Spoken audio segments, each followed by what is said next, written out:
Hello everyone, Sergeant Argerbird here, and today we're going to be reacting to the Russian Revolution of 1917. It's going to be the last episode, and then we're going to move on to the Suez Crisis. But, without further ado, let's get started.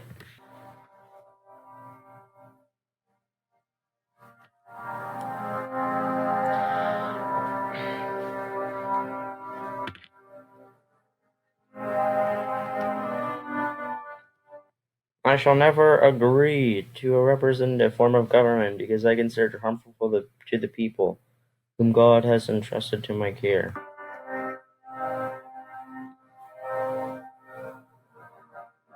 In 1894, Nicholas II became ruler of a Russian empire that stretched from the Baltic to the Pacific, inhabited by 126 million people from 190. Doesn't even seem like that much.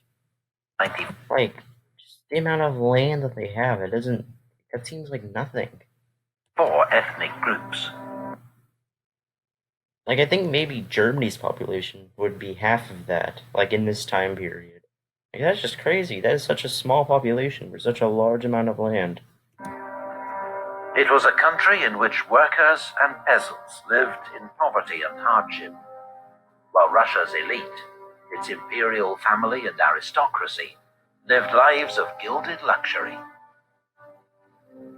There was a long history of struggle in Russia against the injustices of the system.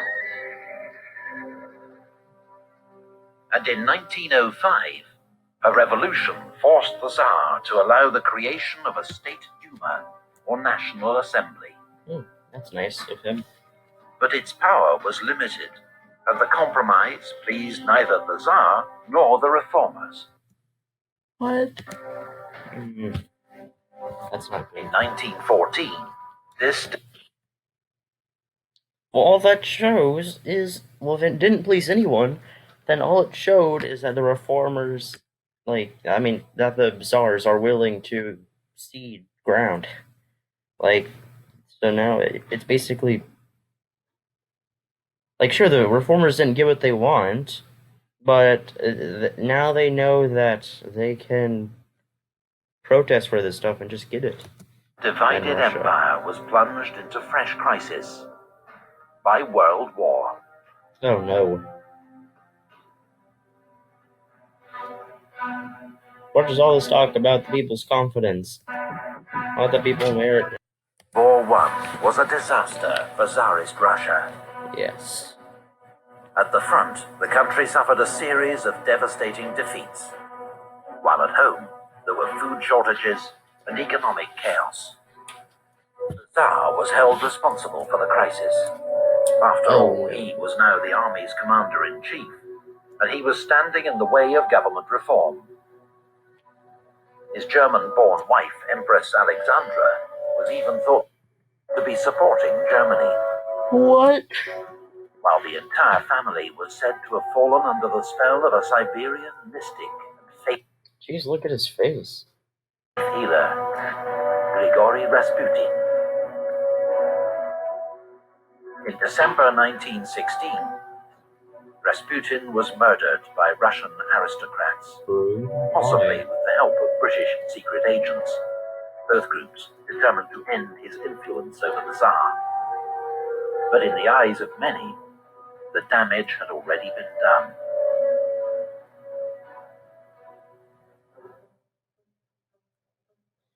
The situation's serious. There is anarchy in the capital, government paralyzed. Chaotic shooting in the streets.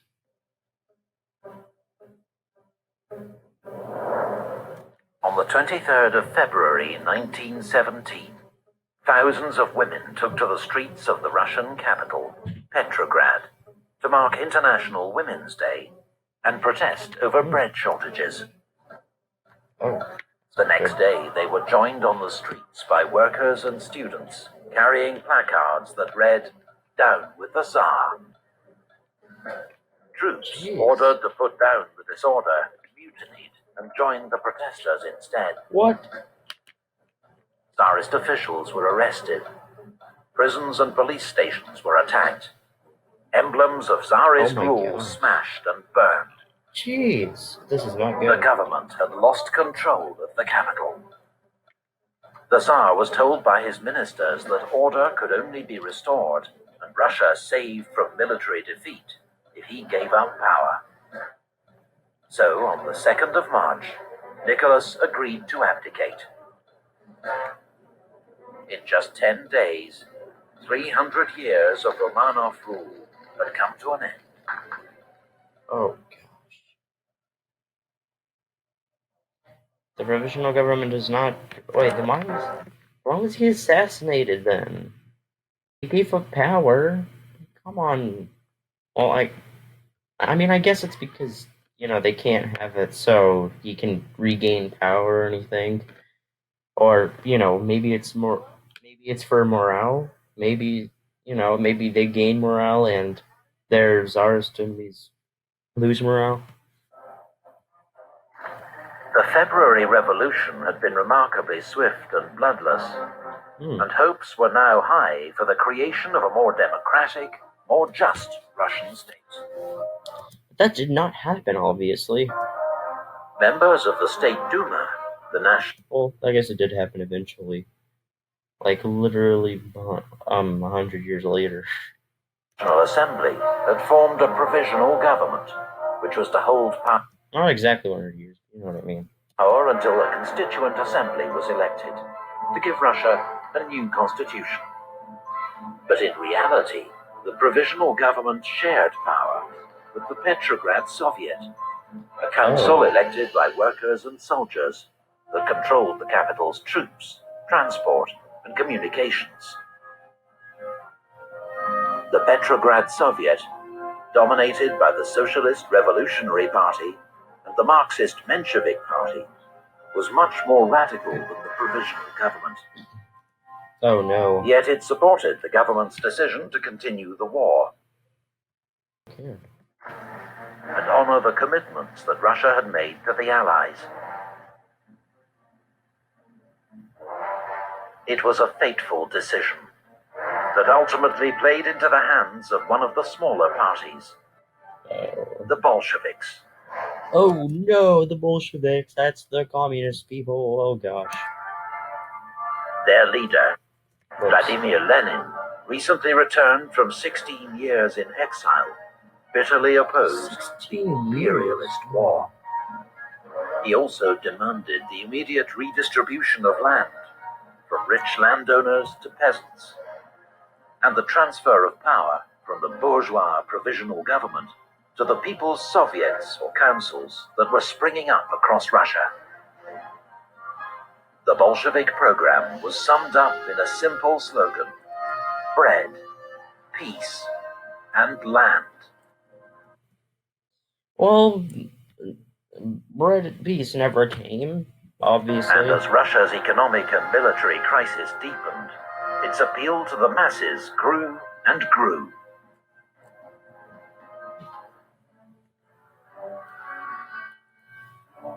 And that's the thing about, communism. Like, it sounds really great on the surface. Whenever you look into it, like, you see, oh, this isn't sustainable. Our tactics, absolute distrust, no support for the provisional government. Lenin. In June, a new Russian military offensive ended in disaster, with 400,000 Russian casualties, massive desertions, and the collapse of army morale and... Why would you attack right now? You are not in the position to freaking attack! Like, oh my gosh, you're about to go into a civil war. You are not in the position to attack anyone. discipline. You're not even in the position to defend.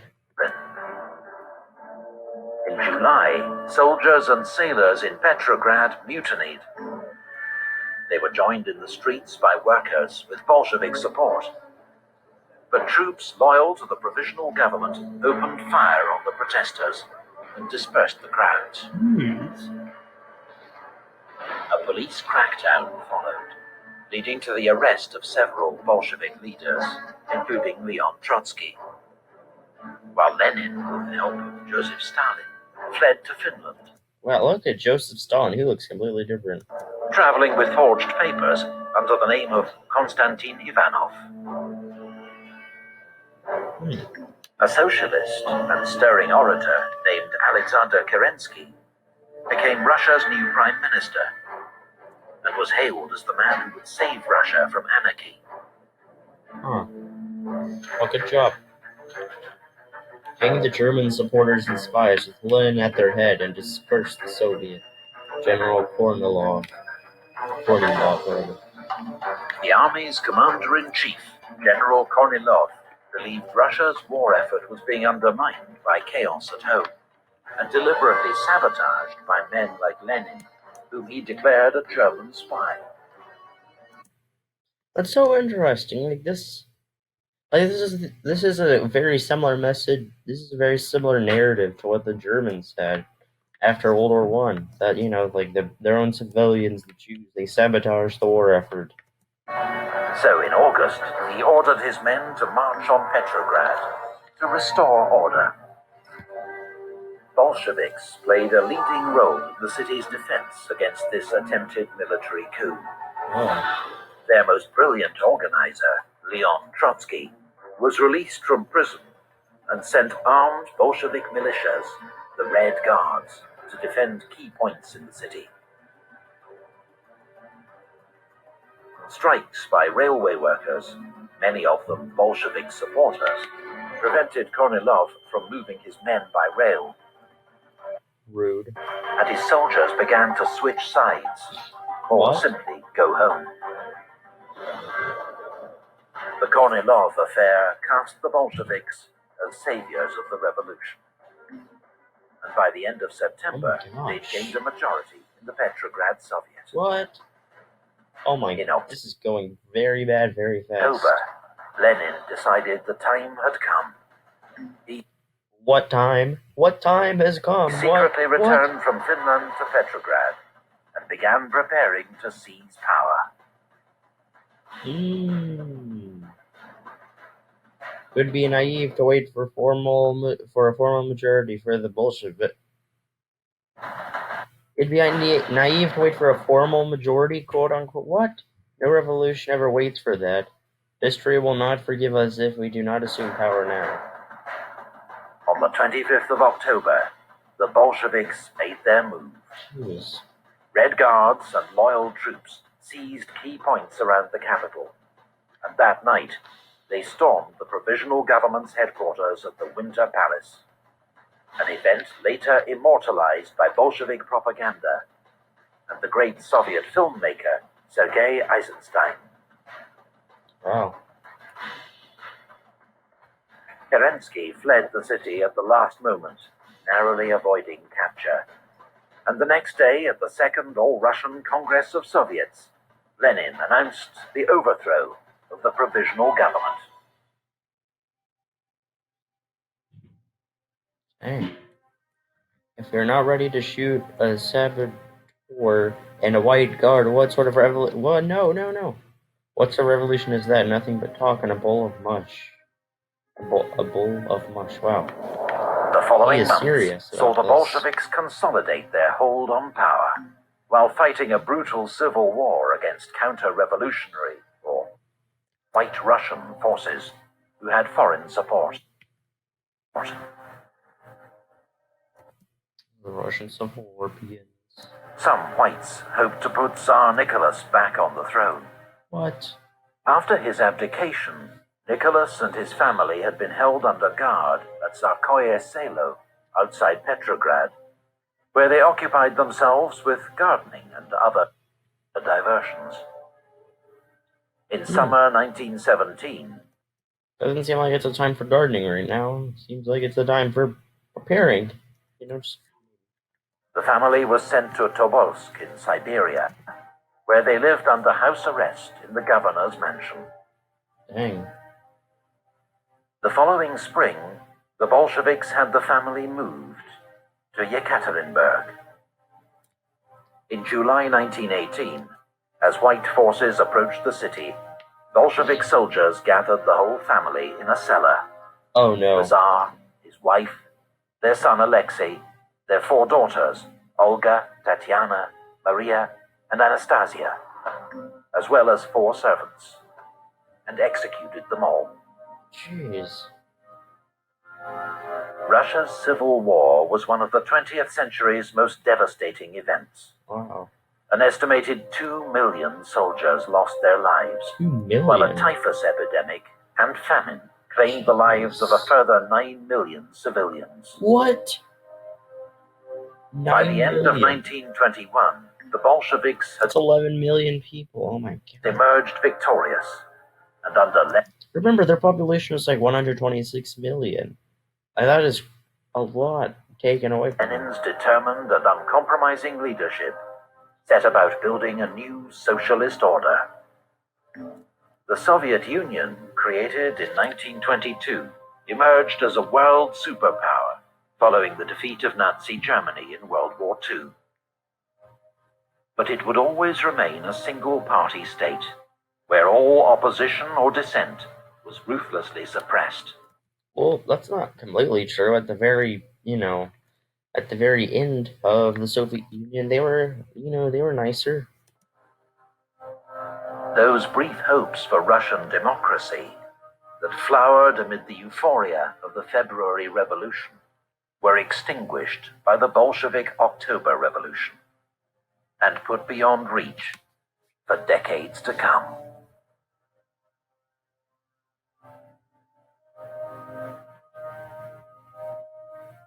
Bridgman Images. Well, there we go, everyone. That is episode. Thank you all for watching, and again, tomorrow we'll look at the Suez Crisis. Well, everyone, if you enjoyed this video, make sure to like it and subscribe to my channel, and turn on the notification bell thingy. And if you didn't, then make sure to leave a thumbs down. But yeah, that would be greatly appreciated. And while you're at it, go ahead and watch my other videos. They're probably just as good, and if not better than this one right now. Except for my oldest videos, don't watch those. And, subscribe to these people down here, my fellow sergeants. They're other YouTubers that I either know or I have in high regards. Yeah, even my cat agrees. So, thank you for watching, and have a great day.